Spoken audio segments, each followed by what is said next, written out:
Oh, record. Oh, really? Because Double crossover, yes, I see it. The B would flip, right? yeah, So you'd end up with AB plus. Yes. And Is then that what you have here? No, you'd have to flip again. The double cross is the bottom, right? You couldn't get this arrangement. You couldn't get the double crossover from here. Oh, no. Okay. Right. Sorry. This is the DCO, this is the NCO. Yeah. There's no way to just flip this Yeah. and end up with that. There's no way. Okay. So our next alternative is to compare, let's move the A over to the middle. So then we end up with B plus C, right? So we're saying this isn't correct.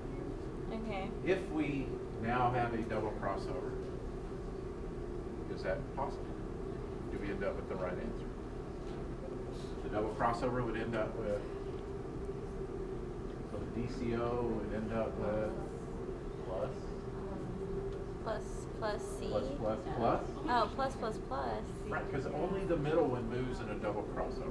Right? Got it. Only middle moves. Only middle one. Single crossovers are at the end. Okay, and the other one would be BAC. It's good to me. We just said this is not the arrangement, so we're trying to figure out what the arrangement is.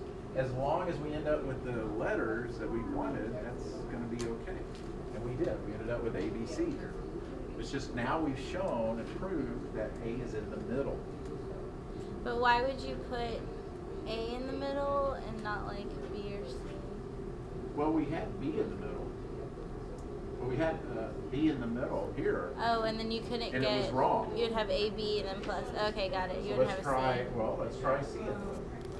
Plus A, B, C, plus, right? And then it wouldn't be right. Right. Got it. Plus CA and B plus plus.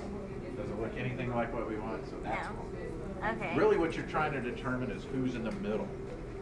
Because you can't tell who's on which side of the middle that they're on. Yeah. It can be C's on this side, but it doesn't really matter. What we're trying to determine is who's in the middle and how far apart are you.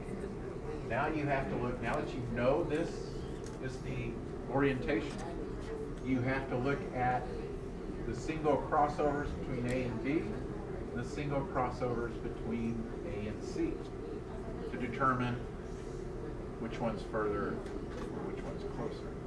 Is A closer to B or is A closer to C? And that's where the percentages come in. That's where the percentages come in. And when you do the percentages, you must add the DCO in with any SCO data, because remember, a double crossover is just two single crossovers, right? Yeah. So a double crossover will always include the single crossover. So you always have to add those percentages together. So you're ended up with 15 plus 3, which is the 18.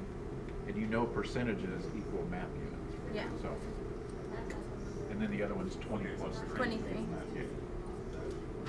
It's just up to you to determine which number goes with which crossover.